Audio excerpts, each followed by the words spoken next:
विश्वोपत्यादि Hathaway तापत्रय विनाशाय श्री कृष्णाय वयं कृष्णं नारायणं वन्दे कृष्णं वन्दे व्रजप्रियं कृष्णं प्रेमायणं वन्दे कृष्णं वन्दे विभासुतम्। श्रीमद् भागवत महापुराण के तृतीय स्कंद में विदुर जी और मैत्रेय ऋषि का संवाद चल रहा है, जिसमें सृष्टि के क्रम को समझाया जा रहा है। और इसमें ब्रह्मा जी के द्वारा भगवान की स्तुति, पहले ब्रह्मा जी ने देखा तो ब्रह्मा जी को मन में प्रश्न उत्पन्न हुआ कि मैं कौन हूं और किसने मेरी रचना की है। इस अन्वेषण के लिए ब्रह्मा जी जिस कमल में बैठे थे उसकी नाल से नीचे उतरे और काफी चलने के बाद में भी उनको कोई और शोर नहीं मिला। तब फिर ब्रह्मा जी ने अपने हृदय में साधना करके, तपस्या करके भगवान के दर्शन किए और फिर भगवान ने कहा ब्रह्मा जी को तपस्या करने के लिए। पहले भी ब्रह्मा जी को आवाज आई थी त और प, तप 16वां वर्ण अक्षर का अक्षर और 21वां अक्षर। तो 16वां त है, 21वां प है, तप। फिर भगवान ने भी दर्शन देने के बाद में ब्रह्मा जी को तपस्या करने के लिए कहा। ब्रह्मा जी ने भगवान की स्तुति की और लास्ट में, अब स्तुति के लास्ट में भगवान से कह रहे हैं कि मेरे को शक्ति प्रदान करिए, मेरे चित्त को प्रेरित करे, मेरे को शक्ति प्रदान करे, जिससे मैं सृष्टि रचना का अभिमान न कर लूं, इस मल से दूर रहूं कि कहीं सृष्टि कर जाऊं और मेरे को अभिमान, सृष्टि रचना करूं और मेरे को ये अभिमान हो जाए कि मैंने सृष्टि रचना की है, तो मेरा पतन हो जाएगा। वास्तव में सृष्टि रचना आपने की है। मैं स्वयं भी, ब्रह्मा जी कहते हैं, मैं स्वयं भी रुद्र भगवान और भगवान शिव, भगवान विष्णु, ये आपका ही रूप 3 भागों में आप ही विभक्त हुए हो। तो मेरा कुछ नहीं है, लेकिन मैं ये अभिमान पाल लूंगा तो मेरा विनाश हो जाएगा। इसलिए इस मल से मेरे को दूर रखिए। क्योंकि मेरा जो प्रादुर्भाव हुआ है, मैं आपकी ही विज्ञान शक्ति हूं। भगवान का जो सूक्ष्म या विराट सूक्ष्म स्वरूप है वो ब्रह्मा जी है। जो बुद्धि है समष्टि की वो ब्रह्मा जी है। तो ब्रह्मा जी सबसे शुद्ध बुद्धि जो पिछले कल्प में थी, वो उसको ब्रह्मा जी बनने का अवसर मिलता है और वो भगवान की विज्ञान शक्ति है ब्रह्मा जी। तो ब्रह्मा जी कहते हैं कि मैं आपकी विज्ञान शक्ति हूं, आपकी कृपा से मेरी जो वेद वाणी है, वेद रूप वाणी है, वो कभी लुप्त ना हो। वेद धर्म कभी लुप्त ना हो, वेद वाणी कभी लुप्त ना हो। ये कहते हैं कि वेद ब्रह्मांड में हमेशा विद्यमान रहते हैं। कई बार ऐसा होता है कि राक्षसों के प्रभाव से वेद जो है वो लुप्त नहीं होते, लेकिन लुप्त के तरह हो जाते हैं। उनको कोई पढ़ने वाला नहीं होता, उनको वो उपलब्ध नहीं होते, पढ़ने वाला नहीं होता, तो लुप्त नहीं होते। लेकिन सूरज कभी भी अस्त नहीं होता दिन में, लेकिन बादल के प्रभाव से कई बार लगता है कि सूरज नहीं है, बल्कि सूरज, बादल भी दिख रहा है तो वो सूरज के कारण ही दिख रहा है। अगर सूर्य नहीं होगा तो बादल भी नहीं दिखेगा। तो वैसे ही कभी भी जैसे सूर्य कभी भी दिन में जाता नहीं है, लेकिन बादलों के प्रभाव से कई बार हम लोग बोल देते सूर्य, आज तो सूर्य भगवान नहीं निकले, लेकिन निकलते तो है, लेकिन बादल आगे आ जाते हैं। उसी तरह वैदिक धर्म या वेद कभी लुप्त नहीं होते, बल्कि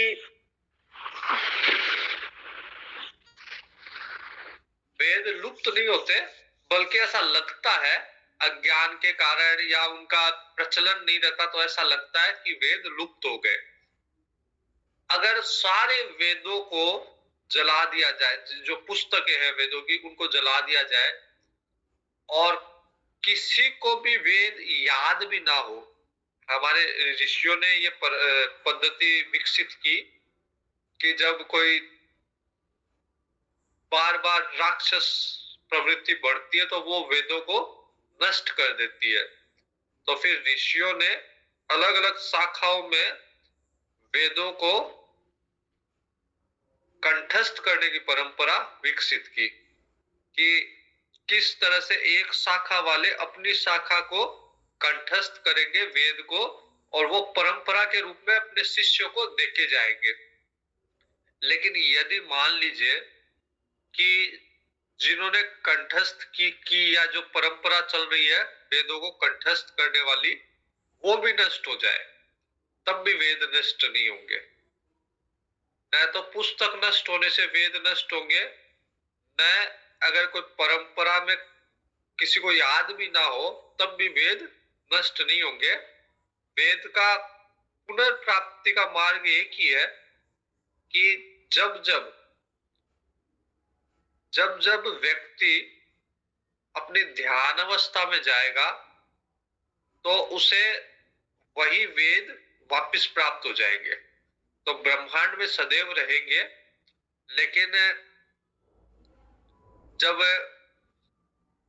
दुष्ट शक्तियों के कारण ऐसा लगेगा कि अब लुप्त हो गए, उनका प्रभाव नहीं रहेगा, तो उसके बाद में जब भी ऋषि मुनि ध्यान अवस्था में जाएंगे उनको वही वेद वापस से प्राप्त हो जाएंगे, क्योंकि वेद जो है वो अपौरुष्य है।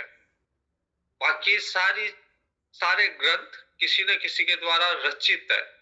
जैसे महाभारत वेद व्यास जी के द्वारा रचित है, वाल्मीकि जी के द्वारा रामायण रचित है, लेकिन वेदों को किसी ने रचना नहीं की, अपौरुष्य है, किसी पुरुष के द्वारा रचित नहीं है। तो जब ध्यान अवस्था में कोई ध्यान करेगा उसे वही वेद वापिस वैसी की वैसी ऋचाएं, वैसे के वैसे मंत्र वेद के पुनः प्राप्त हो जाएंगे। तो ब्रह्मा जी ने भी भगवान से पहले, सृष्टि रचना के पहले ही ब्रह्मा जी ने भगवान से ये वचन ले लिया कि मेरी वेद रूपी वाणी का उच्चारण लुप्त ना हो। तो ब्रह्मांड में सदैव वो वाणी सदैव रहती है।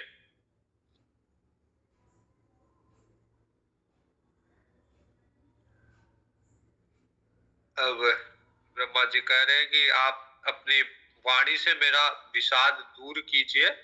तो भगवान इतना करके ब्रह्मा जी मौन हो गए। तब भगवान कहते हैं तुम न तो विषाद के वशीभूत हो और न आलस्य करो, क्योंकि अब तुमको सृष्टि रचना का उद्यम करना है, उसमें तत्पर हो जाओ। तत्परता से सृष्टि की रचना करो, मेरी ये इच्छा है। तो तुम जो मेरे को कह रहे हो वो मैंने पहले से कर दिया। भगवान कहते हैं तुम एक बार फिर तप करो और भागवत ज्ञान का अनुष्ठान करो, तो जिससे तुमको अभिमान नहीं होगा, सृष्टि की रचना का अभिमान नहीं होगा, उसमें लिप्त नहीं होगे। उनके द्वारा लोगों की स्पष्ट फिर किस तरह से रचना करनी है ये अपने हृदय में ही देखोगे। लोकों की जो पूर्व कल्प में जैसे लोक बने हुए थे, वो लोकों की रचना अपने हृदय में देख लोगे, वो ज्ञान हृदय में मिल जाएगा। फिर भक्ति युक्त और समाहित चित्त होकर तुम संपूर्ण लोक अपने में मुझको व्याप्त देखोगे। संपूर्ण लोकों में और अपने में, मतलब संपूर्ण लोकों में भी मैं ही हूं और ब्रह्मा जी आप में भी मैं ही हूं। तो अपनी समाहित दृष्टि से आप इस चीज का अनुभव करोगे कि सब लोकों में आप में भी मैं ही व्याप्त हूं और मुझ में संपूर्ण लोक और अपने को देखोगे। मैं सब में हूं और सब मेरे में है।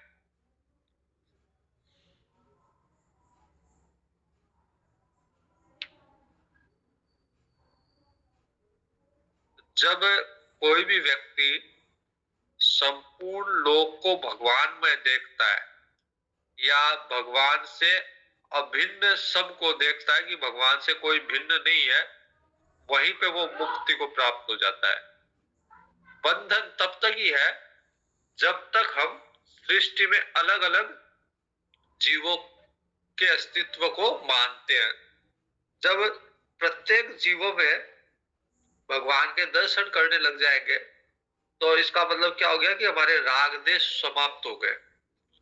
हमारे मोह, ममता, राग, द्वेष ये सब समाप्त हो गए, तभी भगवान के दर्शन होंगे, अन्यथा नहीं होंगे। जब तक राग द्वेष बने रहेंगे, मोह ममता बनी रहेगी, तब तक भगवान के दर्शन एक जीव में संभव नहीं है। तो जब भगवान के दर्शन प्रत्येक जीव में होने लग जाए तो वो ही मुक्ति है। ब्रह्मा जी को बोल रहे भगवान, ब्रह्मा जी नाना प्रकार के कर्म के संस्कारों के अनुसार अनेक प्रकार की जीव सृष्टि रचने की इच्छा होने पर भी तुम्हारा चित्त मोहित नहीं होगा। प्रत्येक जीव अपने कर्म संस्कार के अनुसार जन्म लेगा और सुख दुख भोगेगा, लेकिन आप उससे मोहित नहीं होगे। जैसे पिता मोहित हो जाता है जब पुत्र को अपने संतान को दुखी देखता है, वो ये जानते हुए भी कि ये अपना कर्म भोग रहा है, कर्म संस्कार भोग रहा है, लेकिन फिर भी वो मोहित होकर दुखी हो जाता है। लेकिन ब्रह्मा जी दुखी नहीं होते। भगवान ने ब्रह्मा जी को वरदान दिया कि आप संसार में अपने पुत्रों, हम सब ब्रह्मा जी के पुत्र हैं, ब्रह्मा जी के द्वारा उत्पन्न किए हुए हैं, तो हम दुखी अगर अपने कर्म संस्कार के अनुसार हम कष्ट में है तो उसका कष्ट ब्रह्मा जी को नहीं होता। अन्यथा तो ब्रह्मा जी सबसे ज्यादा दुखी प्राणी होते हैं, क्योंकि हम सब ब्रह्मा जी की संतान, और हम अगर दुखी होते तो इसका दुख ब्रह्मा जी को भी होता, लेकिन भगवान ने उस दुख से ब्रह्मा जी को मुक्त किया। अध्यात्म रामायण में एक प्रसंग है जिसमें भगवान लक्ष्मण जी को कहते हैं कि लक्ष्मण, तुम जाके सीता को वन में छोड़ के आ जाओ। लव कुश जब सीता जी गर्भवती थी उस समय, तो लक्ष्मण जी तैयार नहीं थे, लेकिन फिर राम जी ने कहा कि ये राज आज्ञा है, ये कोई भाई का वचन नहीं है, तुमको इसका पालन करना ही पड़ेगा। तो लक्ष्मण जी फिर सीता जी को वाल्मीकि जी के आश्रम के बाहर छोड़ के आ जाते हैं, और जैसे ही वापिस आते हैं फिर लक्ष्मण जी अवसाद में चल जाते हैं। वो न राज दरबार में आते हैं, न राम जी से बोलते हैं, अवसाद में रहते हैं। तो राम जी जाते हैं लक्ष्मण जी को समझाने के लिए। राम जी यही कहते हैं कि लक्ष्मण, तू ये मत सोच कि सीता भले ही मेरी शक्ति है, लेकिन वो अवतार के रूप में आई हुई है, तो तू ये मत सोच कि कोई भी प्राणी शरीर धारण किए हुए है उसको कष्ट नहीं होगा। वो अपने कर्म संस्कार के अनुसार कष्ट भोगेगा, उसके दुख से तू दुखी मत हो। किसी दूसरे के कष्ट से तू दुखी मत हो। दूसरा के कष्ट है उसको सहायता करनी चाहिए, लेकिन उसके दुख से दुखी नहीं होना चाहिए, क्योंकि वो अपना कर्म संस्कार भोग रहा है। हमारे भी अपने कर्म संस्कार है, उसके अनुसार हम भी सुख दुख भोगते हैं। दूसरा भी अपने कर्म संस्कार के अनुसार सुख दुख भोग रहा है, तो उसकी सहायता तो करनी है, हमारा मन शुद्ध होगा। लेकिन दुख से दुखी अगर होने लग जाएंगे तो हम भगवान के अस्तित्व को या कर्म संस्कार के अस्तित्व को ही नकारने लग जाएंगे। एक हमारे आश्रम ओंकारेश्वर में रहता था, और हमारे आश्रम के पास में एक माता जी रहती थी। और माता जी आके कहती थी कि मैं ऐसी साधना या ऐसा भगवान से ऐसी प्रार्थना करती हूँ कि नरक के सारे प्राणियों को मुक्त कर दे भगवान। हमारे स्वामी जी कहते थे, माता जी आप तो भगवान के विधान के विपरीत कार्य कर रहे हो। नरक भगवान ने बनाया है दुष्ट प्राणियों को या पापी प्राणियों को दंडित करने के लिए, भगवान का विधान है, इसको आप नहीं बदल सकते। तो अगर आप भगवान के विधान के विरुद्ध अगर कुछ कर रहे हो, आप वह शक्ति गंवा रहे हो। तो जितने भी संसार में दुख व्यक्ति भोगता अपने कर्म के संस्कारों के अनुसार ही भोगता है, व्यर्थ में नहीं भोगता कोई भी। हमें लगता है कि इसको व्यर्थ में दुख मिला है या अनावश्यक रूप से दुख मिला हुआ है। अनावश्यक या व्यर्थ में जरूरत से ज्यादा कोई नहीं भोगता। जितना कर्म संस्कार है उतना ही दुख भोगेगा। तो ब्रह्मा जी को भगवान ने इस दुख से मुक्त किया कि आप संसार की रचना करोगे और जीव अपने अपने कर्म संस्कार भोगेगा, लेकिन उसका मोह आपको नहीं होगा, उससे मोहित आप नहीं होगे। आप सबसे पहले मंत्र दृष्टा हो। प्रजा उत्पन्न करते समय मेरे में मन लगा हुआ है आपका, इससे जो पाप में रजोगुण है वो आपको नहीं बांध सकता। सृष्टि की रचना रजोगुण से ही संभव है, सत्व गुण से तो संभव ही नहीं है। रजोगुण से ही उत्पत्ति संभव है, लेकिन रजोगुण के साथ साथ मन जो था वो भगवान में लगा हुआ था, इसलिए रजोगुण प्रभावित नहीं कर पाया ब्रह्मा जी को।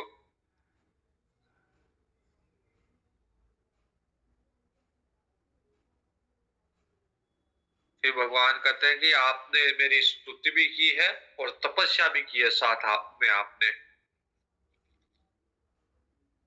इसलिए आपकी मेरे में निष्ठा है, ये भी मेरी कृपा है। मेरी कृपा के बिना किसी में मेरी निष्ठा नहीं होती। तो मेरी कृपा का फल है कि आप तप भी कर पाए हो और आप मेरी स्तुति भी कर पाए हो।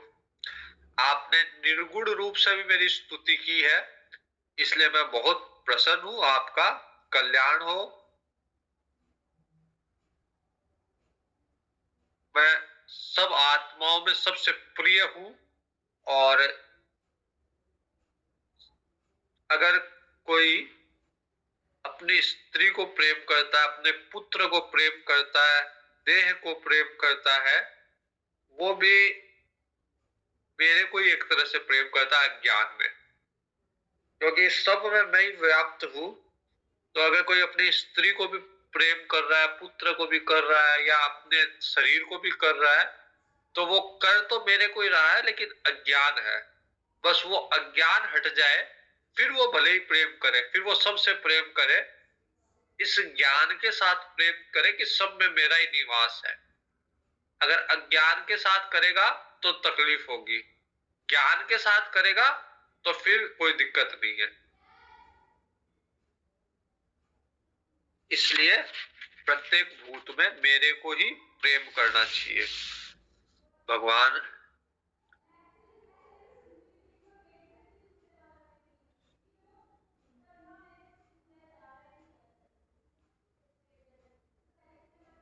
भगवान कहते हैं कि जो जो प्रजा है वो मेरे में लीन है इस समय प्रलय काल में, तो पूर्व कल्प के समान ही इस संसार को वापिस से रचो। अभी तो संसार क्या है, मेरे में लीन है, प्रलय काल है, तो पूर्व कल्प का जो संसार था उसे अपने हृदय में देख पाओगे और उसी के अनुसार वापिस सृष्टि की रचना करो, ये करके भगवान नारायण अदृश्य हो गए वहां से। अब ब्रह्मा जी 10 तरह की सृष्टि की रचना करते हैं। ब्रह्मा जी ने, जैसे भगवान ने कहा, ब्रह्मा जी ने वैसे ही तप किया,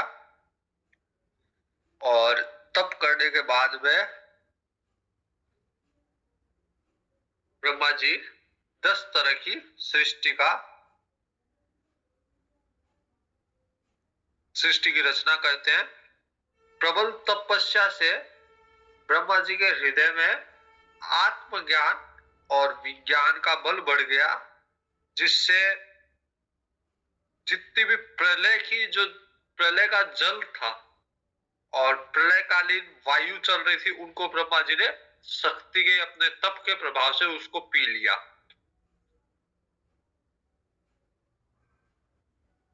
और ब्रह्मा जी आकाश व्यापी कमल को देखकर बोलते हैं कि, कल्पना करते हैं कि, विचार करते हैं कि पूर्व कल्प में लीन लोकों को अब मैं इसी से रचूंगा। ये जो कमल है, इसी से मैं वापिस से संसार की रचना करूंगा। तो ब्रह्मा जी उस कमल में जिसमें बैठे थे, उसी में प्रवेश कर गए, और उससे ब्रह्मा जी ने भू भुव स्व ये 3 भाग किए। हालांकि कमल के में 14 भुवन या इससे भी अधिक इतना विस्तार था उस कमल का, लेकिन ब्रह्मा जी ने मनुष्यों या कर्म योनि के रूप में भू भुव स्व 3 भाग किए, भोग योनि के लोक के रूप में, भोग स्थान के रूप में। तीन लोक ही होते हैं जहां भोग होता है, या तो पृथ्वी पे, वह और स्व।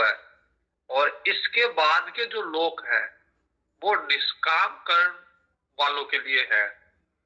भूल भुव स्व तो जैसे हमने कोई पुण्य का कार्य किया तो उसके लिए स्वर्ग लोक की प्राप्ति होगी। हमने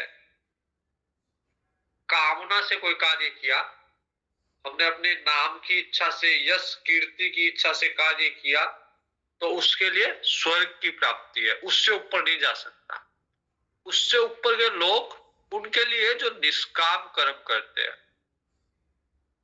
तो आगे के लोग मह, तप और जन, ये है निष्काम जो कार्य करते हैं, बिना कामना के कार्य करते हैं, उनका स्थान स्वर्ग से भी ऊपर है। और इसके ऊपर सत्य लोक है, ब्रह्मा जी का ब्रह्म लोक है। तो इस तरह से ऊपर के 7 लोक है ये, भूर्भुव स्व जन मह तप जन सत्य लोक।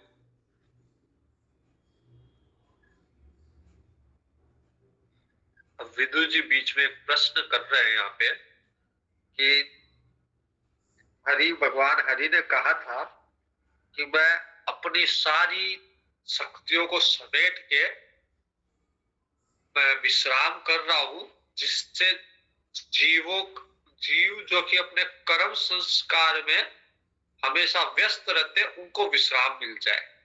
केवल भगवान हरि के बाहर एक ही शक्ति थी, वो थी काल शक्ति, ताकि काल शक्ति जब वापिस से जीवों के कर्म भोगने का समय आए तो फिर भगवान को जागृत कर दे।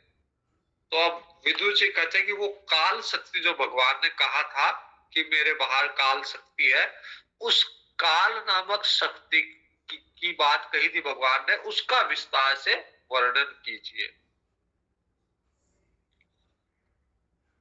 मैत्री जी कहते हैं कि विषयों का रूपांतर ही काल का आकार है। काल के प्रभाव से क्या होता है, जैसे हमारा शरीर, इसका क्या हुआ, रूपांतर तो हुआ काल के प्रभाव से। पहले बालक थे काल के प्रभाव से, फिर युवा हुए और फिर वृद्ध होंगे। तो ये काल के प्रभाव से रूपांतर हुआ। तो विषयों का रूपांतर बदलना ही काल का आकार है।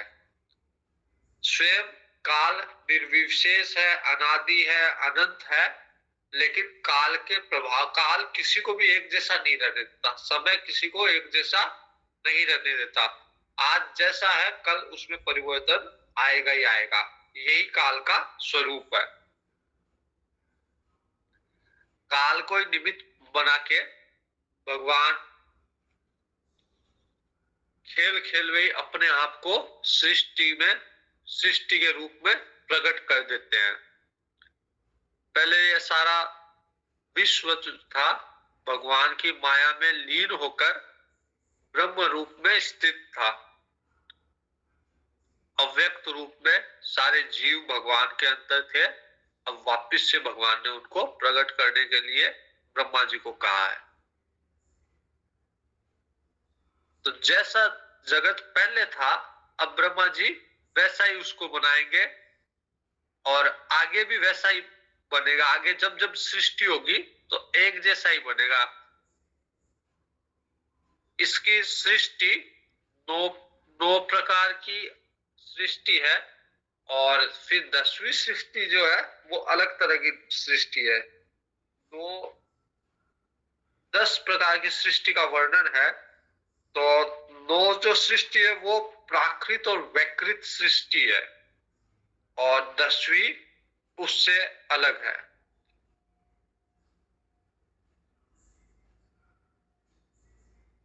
तो सबसे पहली सृष्टि है महत तत्व की, जो विराट स्वरूप है भगवान का। उसके पहले जो ब्रह्मा जी की उत्पत्ति है, महत तत्व, वो सबसे पहली सृष्टि वो है। जब गुणों में समता थी, सत्व रजो तमो गुण बराबर एक ही अवस्था में थे, फिर उनमें जो क्षोभ उत्पन्न हुआ उससे महत सृष्टि की उत्पत्ति हुई। दूसरी सृष्टि है अहंकार की। जब पंच महाभूत, ज्ञानेन्द्रिया, कर्मेंद्रिया ये उत्पत्ति हुई तो दूसरी सृष्टि अहंकार की हुई। तीसरी सृष्टि है भूत सर्ग की। जब पंच महाभूत से उनके तन्मात्राएं, उनका आपस में पंचीकरण हुआ तो ये भूत सर्ग है। और चौथी सृष्टि है इंद्रिया बनी, ज्ञान और क्रिया शक्ति से संपन्न हुई इंद्रिया। इंद्रियों में ज्ञान उत्पन्न हुआ, क्रिया करने लग गई इंद्रिया। और 5वीं सृष्टि है देवताओं की। मन भी, इंद्रियों में प्रत्येक इंद्रियों पे एक एक देवता, जैसे आंखों के देवता सूर्य भगवान, कानों के देवता दिशा, वैसे मन के देवता चंद्रमा। तो इंद्रियों के अधिष्ठाता देवता और मन की उत्पत्ति हुई सात्विक अहंकार से। उसके बाद में छठी सृष्टि हुई अविद्या की।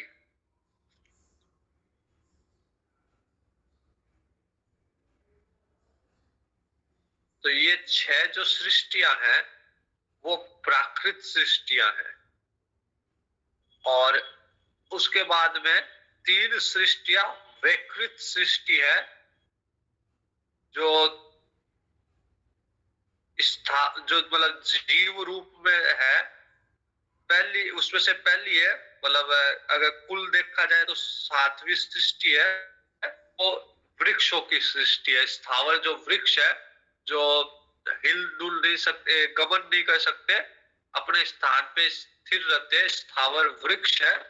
तो अलग अलग वनस्पति, औषधि, लता, ये सब वृक्ष उत्पन्न हुए। 8वीं सृष्टि है वो तिर्यक योनि की सृष्टि है, पशु पक्षी उसमें सब बने।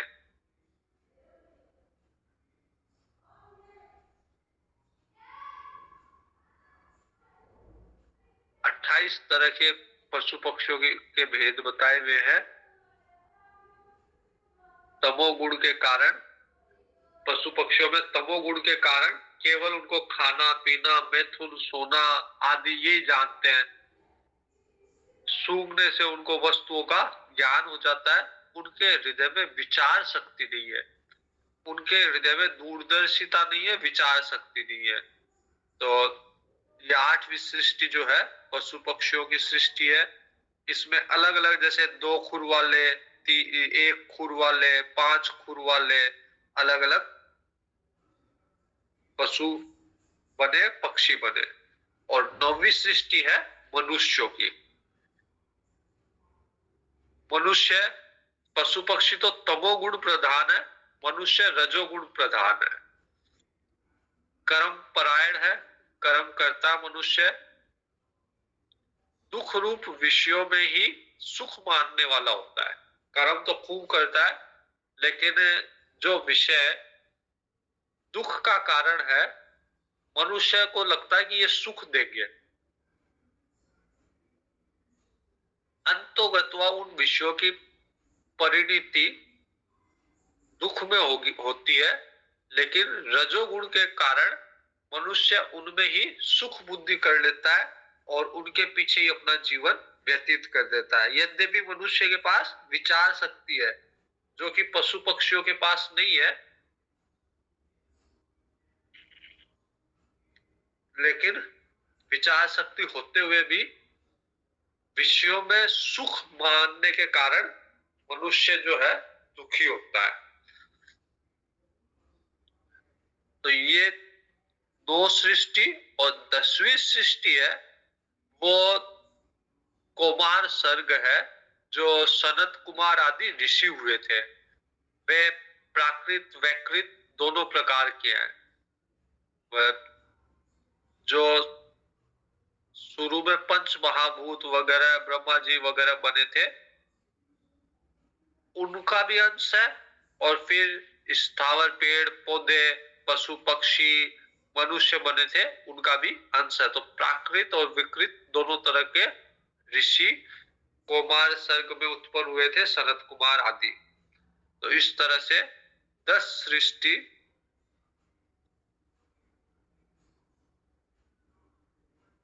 और अलग भेद से अगर देखें तो देवताओं की भी 8 तरह की सृष्टियां होती है, जिसमें देवता, पितर, असुर, गंधर्व, यक्ष, सिद्ध, चारण, विद्याधर, भूत, प्रेत, पिशाच, किन्नर, किम पुरुष, अश्वमुख आदि 8 प्रकार के होते हैं।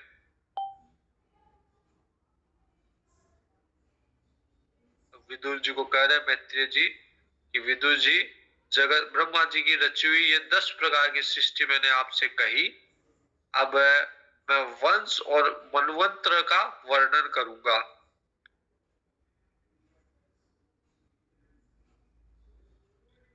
और वास्तव में भगवान ही कल्प के आदि में रजोगुण से व्याप्त होकर स्वयं ही जगत के रूप में अपनी रचना करते हैं। हम अगर कोई रचना करें, हम कुछ बनाए, तो हम बनाने वाले अलग है और हम तो निमित्त कारण है। और जिससे बनाएंगे वो उपादान कारण। जैसे कुम्हार घड़ा बनाएगा, तो कभी भी ऐसा नहीं होगा कि कुम्हार घड़ा बन गया। कुम्हार मिट्टी से घड़ा बनाएगा, तो कुम्हार तो उसमें हो गया निमित्त, जो बनाने वाला है। और उपादान कारण उस घड़े में क्या है, तो वो है मिट्टी। जैसे अगर कोई हार है, तो हार में अगर सोना है तो उसका उपादान कारण सोना हुआ। घड़े में मिट्टी से बना हुआ है, घड़े में मिट्टी है, तो उसका उपादान कारण मिट्टी और उसका निमित्त कारण कुम्हार। लेकिन भगवान जब सृष्टि करते हैं तो भगवान निमित्त भी खुद बनते और उपादान भी खुद बनते। हम नहीं बन सकते। हम निमित्त और उपादान दोनों हम एक साथ नहीं बन सकते। अगर कुम्हार मटके की रचना करेगा तो उसको मिट्टी लेके ही आनी पड़ेगी, खुद मिट्टी नहीं बन सकता। लेकिन भगवान निमित्त और उपादान दोनों खुद बन सकते हैं, क्योंकि भगवान के अलावा कुछ था ही नहीं। तो भगवान को जब सृष्टि करनी थी तो स्वयं बने सृष्टि, और कहीं से कुछ नहीं लेके आए। भगवान खुद ही सृष्टि का रूप धारण किया भगवान ने। तो इस तरह से 10 सृष्टियों की, ब्रह्मा जी ने जो 10 सृष्टियां की, उनका वर्णन मैत्रेय ऋषि ने किया। अब काल का वर्णन कर रहे मैत्रेय ऋषि, मनवंतर आदि काल का वर्णन। तो सबसे छोटी इकाई, सूक्ष्मतम अंश होता है, वो होता है परमाणु। और अनेक परमाणु जब मिलते हैं तो मनुष्य को लगता है कि कोई आकृति, मनुष्य को लगता है, प्रतीति होती है कि ये आकृति है। कोई भी आकृति है, जैसे एक टेबल है। टेबल क्या है? टेबल अलग अलग परमाणु जो है वो एक जगह पे इकट्ठे हुए हैं एक आकार में। तो वैसे टेबल नाम की कोई चीज नहीं है, वो परमाणु ही है उसमें। तो भ्रम के कारण मनुष्य, भ्रम के कारण समुदाय रूप से एक अव्यय सा प्रतीत होता है उसको परमाणु, लेकिन छोटी से छोटी इकाई उसकी परमाणु है। किसी भी चीज की, किसी भी चीज को आप तोड़ते जाओ, लास्ट में परमाणु ही निकलेगा। तो छोटी से छोटी इकाई परमाणु, और बड़ी से बड़ी इकाई जो है सृष्टि की, वो है परम, महान। विराट बोलो, परम बोलो, महान बोलो, वो बड़ी से बड़ी इकाई, परमाणु से लेके परम तक, महान तक, इसी के बीच में सारी इकाइयां आती है। वैसे ही समय की भी, काल की भी सूक्ष्मतम इकाई और उसकी अधिकतम इकाई। तो सूक्ष्मतम और महानतम स्वरूप का वर्णन सुखदेव, मैत्रेय ऋषि कर रहे हैं।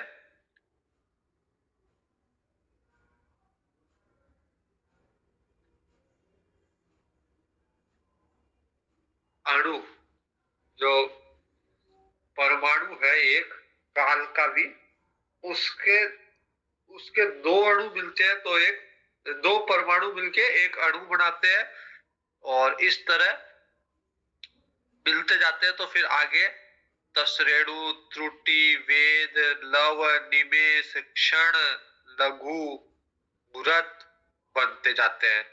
और एक मुहूर्त होता है दिन और रात। मुहूर्त, मुहूर्त के बाद में प्रहर, प्रहर के बाद में याम। याम होता है कि रात का चौथा भाग, दिन या रात का चौथा भाग याम होता है।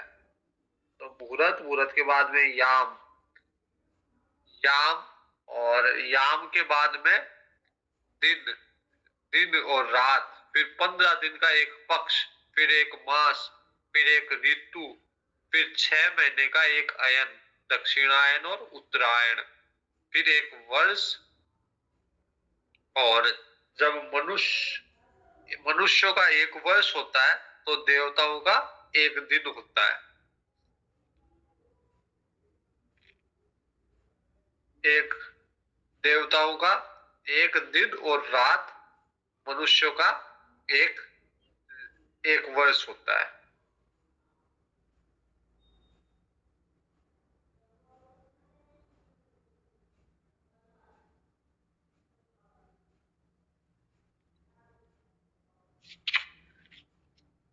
भगवान सूर्य की गति के अनुसार समय का विस्तार होता है। अब विदुर जी कहते हैं कि सनकादिक ज्ञानी मुनि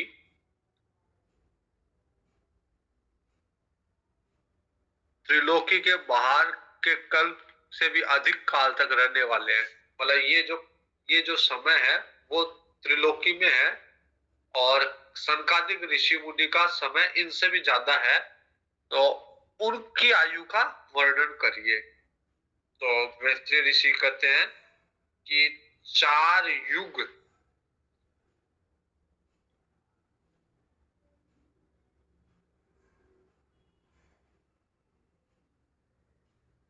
प्रत्येक युग में एक प्रत्येक युग के एक एक चरण होते हैं। सतयुग में जैसे धर्म के चारों चरण होते हैं और फिर एक एक युग के हिसाब से चरण कम होते जाते हैं। कलयुग में केवल एक ही चरण बचता है, एक एक चरण धर्म के क्षीण होते जाते हैं। तो जब हमारे 1000 चतुर्युग हो जाते हैं, मतलब सतयुग, कलयुग, द्वापर, त्रेता, ये चतुर्युगी, और ये 1000 चतुर्युगी हो जाएगी तो ब्रह्मा जी का एक दिन होगा। तो देवताओं का एक दिन, हमारा एक वर्ष होगा तो देवताओं का एक दिन होगा, और हमारे 1000 चतुर्युगी होगी तो ब्रह्मा जी का एक दिन होगा। और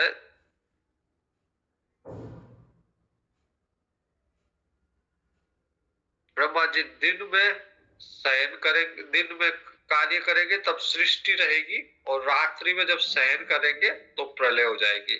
तो प्रलय 1000 चतुर्युगी के बाद में प्रलय हो जाएगी। और जैसे रात्रि का अंत होगा फिर दूसरा कल्प आरंभ होगा। और जब तक ब्रह्मा जी का दिन रहता है उसमें एक कल्प चलता है। एक कल्प में 14 मनु होते हैं।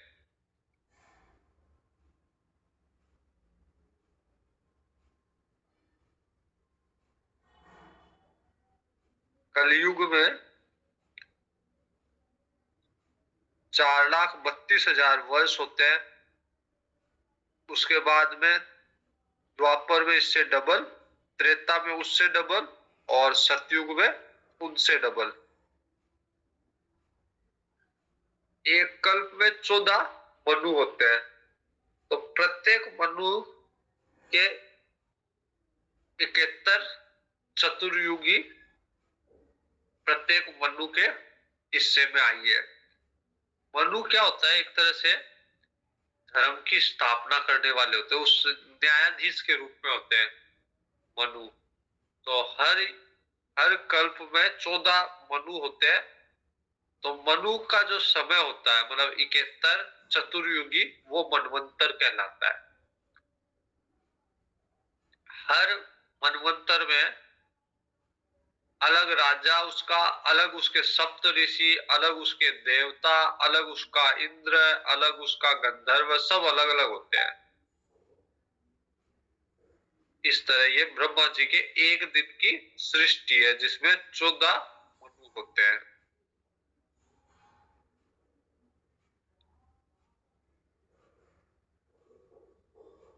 और ब्रह्मा जी जब पैदा होते हैं तो भूर भुव स्व, ये तीनों लोग ब्रह्मा जी के शरीर में छिप जाते हैं। एक तो होती है प्रलय, एक होती है महाप्रलय। तो जब प्रलय होती है तो केवल ये 3 लोक ही, भूर भुव स्व, ये 3 लोक जो कि भोग भूमि है, ये ब्रह्मा जी में लुप्त होते हैं, बाकी के लोक रहते हैं। लेकिन जब महाप्रलय होगी तो सारे के सारे लोग भगवान में जाके छिप जाएंगे। लेकिन साधारण प्रलय में केवल ये 3 भूर भुव स्व ब्रह्मा जी में लुप्त होंगे, बाकी के मह जन तप ये लोग रहेंगे।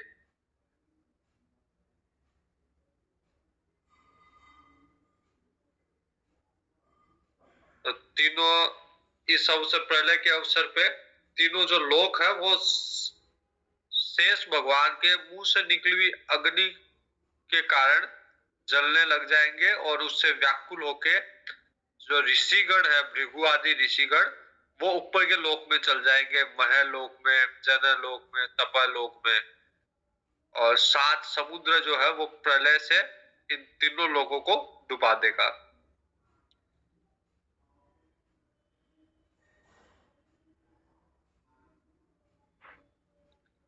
फिर जनलोक के जो मुनिगण हैं वो स्तुति करेंगे। तो काल काल की गति से एक एक सहस्त्र चतुर्युग के रूप में प्रतीत होने वाले दिन रात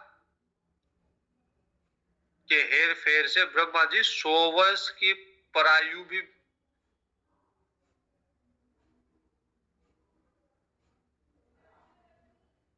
काल की गति से मतलब ब्रह्मा जी की जो 100 वर्ष की आयु है वो भी बीती हुई सी दिखती है। मतलब ब्रह्मा जी भी 100 वर्ष काल की गति से पूरे कर देते हैं, तब फिर महाप्रलय होता है। ब्रह्मा जी का एक दिन हमारे लिए एक कल्प। और उसमें जब ब्रह्मा जी विश्राम करते रात को तो तीनों लोग भूल भुवस्व उसमें अस्त हो जाते ब्रह्मा जी में। और इस तरह ब्रह्मा जी 100 वर्ष की आयु पूरी करते हैं।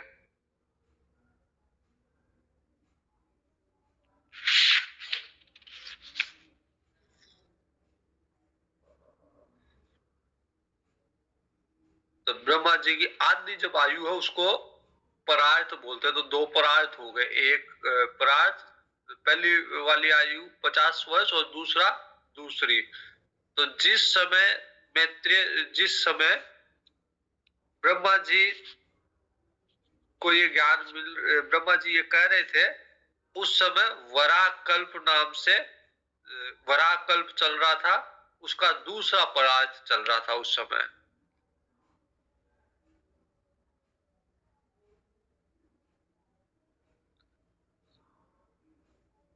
तो दो परार्थ जो होते हैं वो भगवान का तो एक निमेष ही होता है। मतलब ब्रह्मा जी की आयु भगवान के लिए एक क्षण भी नहीं है।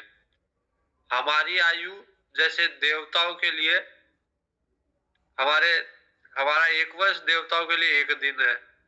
फिर हमारे 1000 चतुर्युगी ब्रह्मा जी के लिए एक दिन है। वैसे ब्रह्मा जी की पूरी आयु भगवान के लिए कुछ भी नहीं है।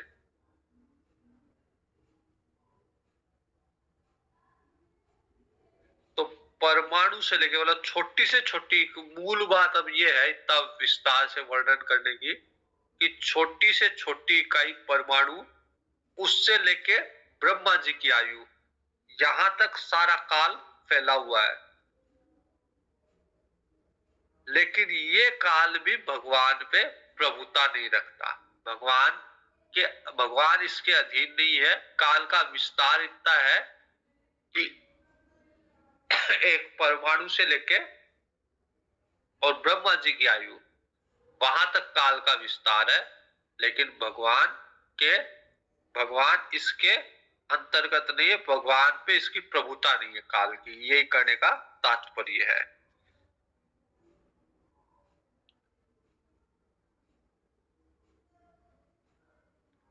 और विस्तार की दृष्टि से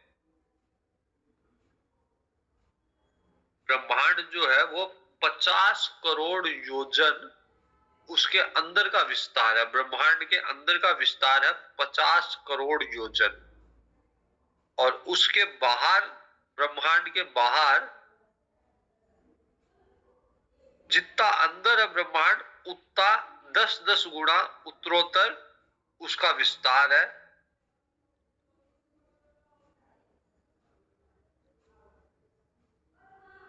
अंदर अंदर अगर 50 करोड़ है तो बाहर उसका 10 गुना है। इतना विस्तार है। लेकिन इतना विस्तृत ब्रह्मांड भी मतलब 50 करोड़ अंदर और 500 करोड़ योजन बाहर, इतना विस्तृत ब्रह्मांड भी भगवान के ऊपर ऐसे लगता है जैसे एक कण हो। और ऐसे करोड़ों ब्रह्मांड भगवान के में समाहित है।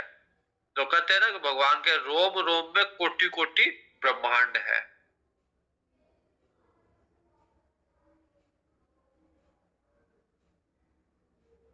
और ऐसे करोड़ों ब्रह्मांड राशियों को लिए हुए जो भगवान है उन्हें अक्षर ब्रह्म कहते हैं। और यही पुराण पुरुष परमात्मा श्री विष्णु भगवान का स्वरूप है। जो ब्रह्म है वही भगवान विष्णु का स्वरूप है, वही परम पुरुष है, जिसके एक एक रूप में कोटि कोटि ब्रह्मांड है। जो एक एक ब्रह्मांड 50 योजन 50 करोड़ योजन का विस्तार उनके अंदर और 500 करोड़ का योजन का विस्तार बाहर। बड़े बड़े ब्रह्मांड भगवान के कोटि कोटि में, कण कण में है। और जो सबका विस्तार बताया है एक परमाणु से लेके और ब्रह्मा जी की आयु पर्यंत 100 साल के ब्रह्मा जी तब तक, वो समय भी वो काल भी भगवान के लिए कुछ नहीं है। तो भगवान का क्या रूप है इससे अंदाज लगाया जा सकता है। अब आगे कैसे ब्रह्मा जी ने उत्पत्ति की, पृथ्वी सृष्टि की, वो प्रसंग है जिसे कल देखेंगे।